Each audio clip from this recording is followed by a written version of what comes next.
Hi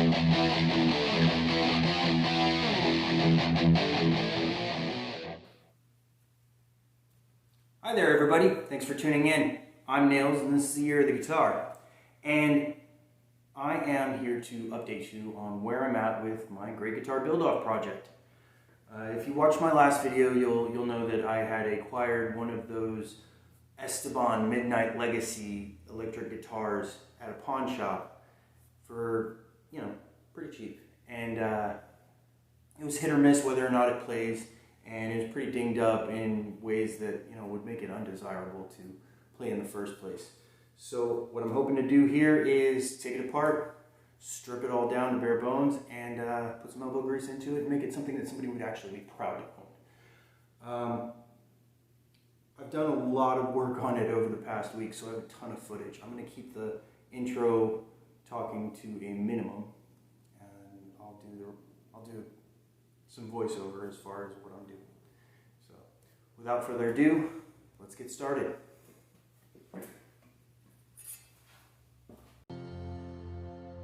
So this is the glue up of the boards that I showed you in my last video. I specifically have those knots placed so that they'll show in the finished product. I really like the way the knots look and all the figuring around them. There was some movement in the glue up process, so planing them wasn't as easy as I would hope, but we ended up with flat boards in the end, so I guess that's okay.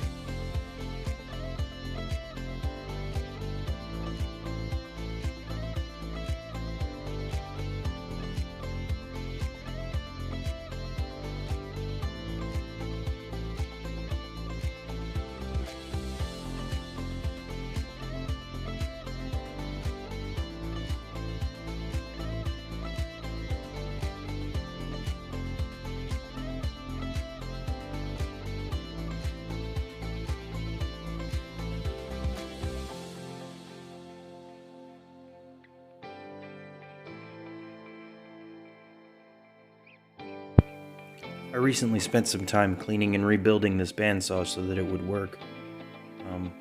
I don't actually have a whole lot of experience with bandsaws, so I'm not super comfortable with it, but I have worked with saws for a good portion of my life, so I'm not exactly scared of it either. Ultimately, it's another tool, and if you use it right, you can predict what it's going to do. You just have to respect the fact that it can take a finger off.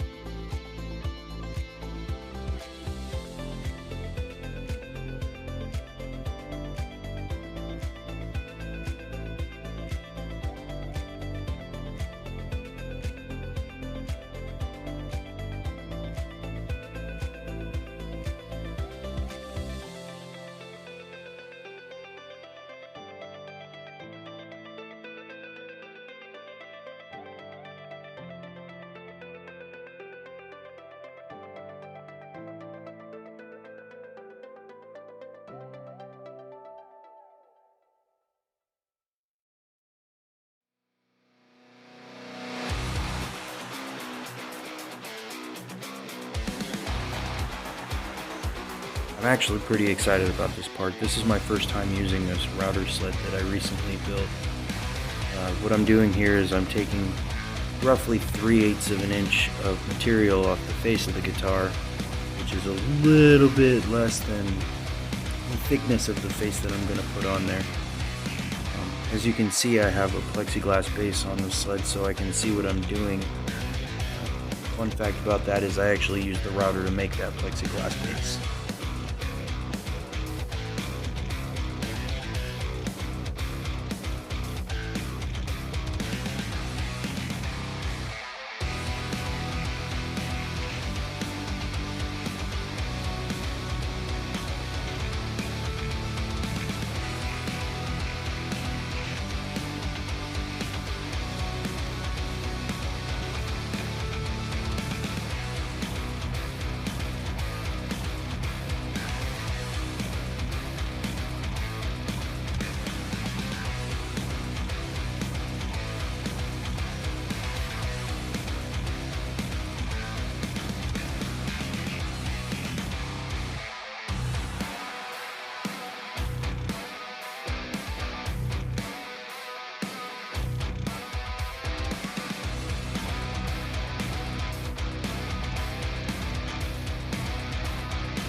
that's that.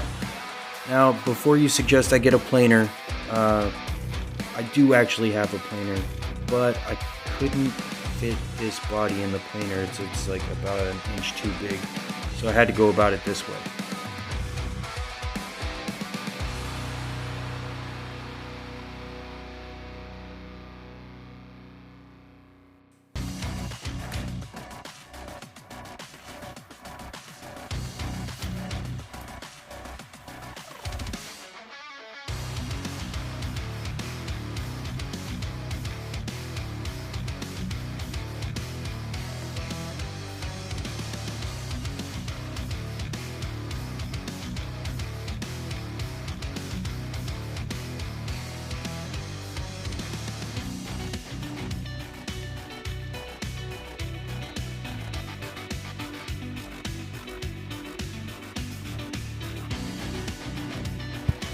Now, I'm not actually a really accomplished guitar builder. I've never done a scratch build, but it's at this point right here where I was starting to wish I had cut this body out of a solid chunk of wood all at once, because it was kind of hard to keep it lined up as I was trying to glue it up.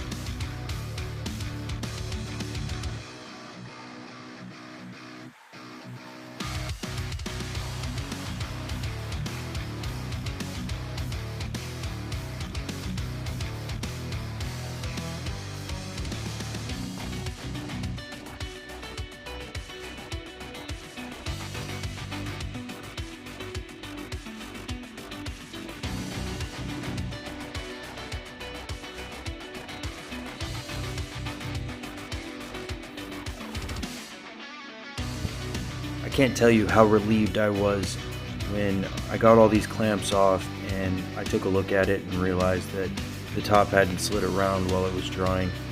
I didn't really take any precautions for that aside from lining it up and clamping it down real tight. Here I'm checking for hollow spots in places that are supposed to be glued down. There's still some stuff routed out underneath it, but I'm checking for solid spots where they're supposed to be.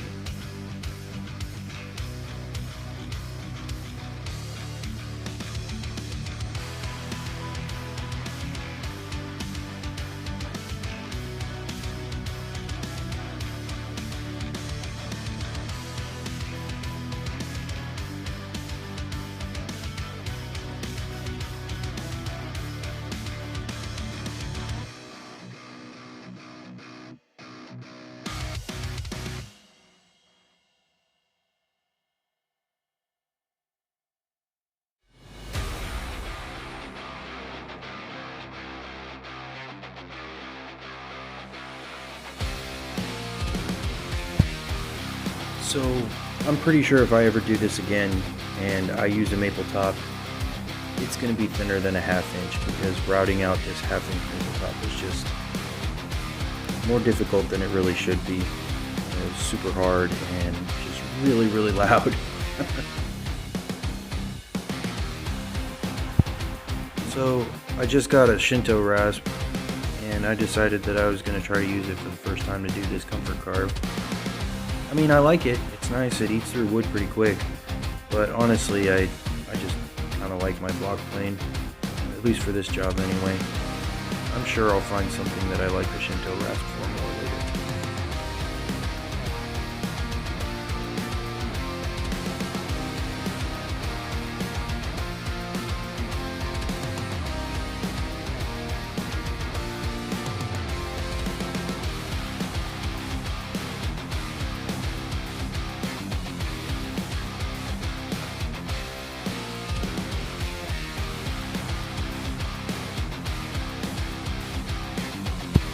So here's what it looked like when it was done. And then the next step for me was to stabilize those knots and all the little beetle holes in the wood with some resin. Right here what I'm doing is I am cutting out the outline of what's going to end up being the river trough or cut or whatever you want to call it. When I do freehand routing, I tend to like to cut out the outline. When you get kind of close to the outline when you're routing, you'll you'll see some tear out up to that line, and that tells you when you're close enough.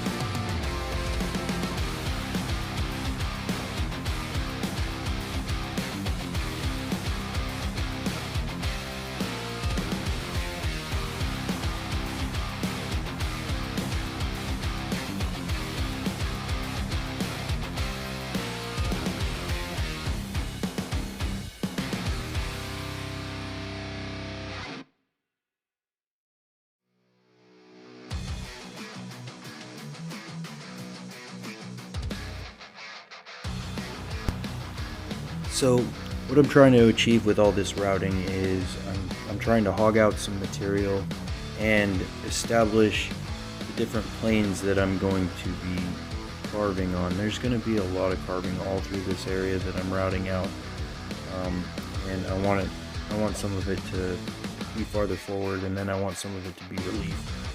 So that's what I'm doing right now, is I'm trying to speed up that process. I mean, I don't have all year for this. There is a timeline on this build.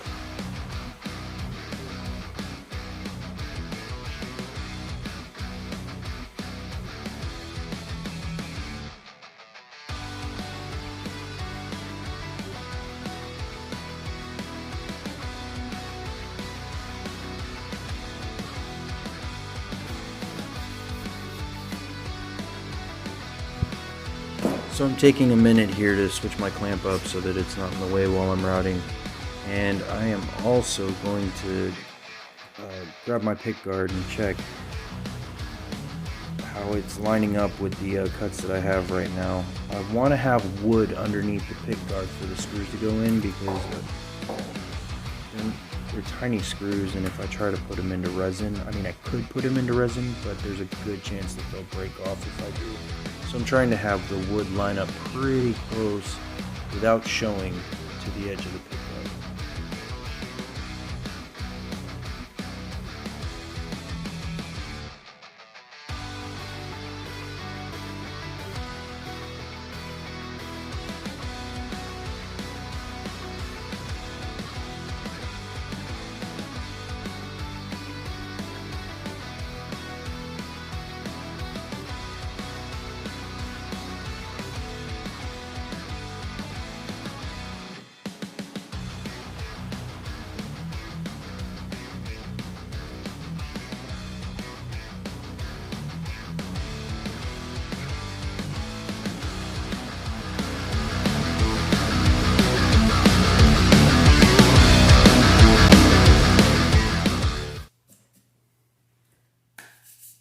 Alright, so that's where we're at. I put a new top on it. I got to use my router sled for the first time. I got to use a couple new routers that I had just gotten for Christmas. I mean, a lot of new stuff for me here. As you saw, I had routed out a whole bunch of stuff in this area right here, where I'm going to eventually fill it into a river. And then if you look closely, I don't know if you can see it in that last clip that I have, there's some raised areas.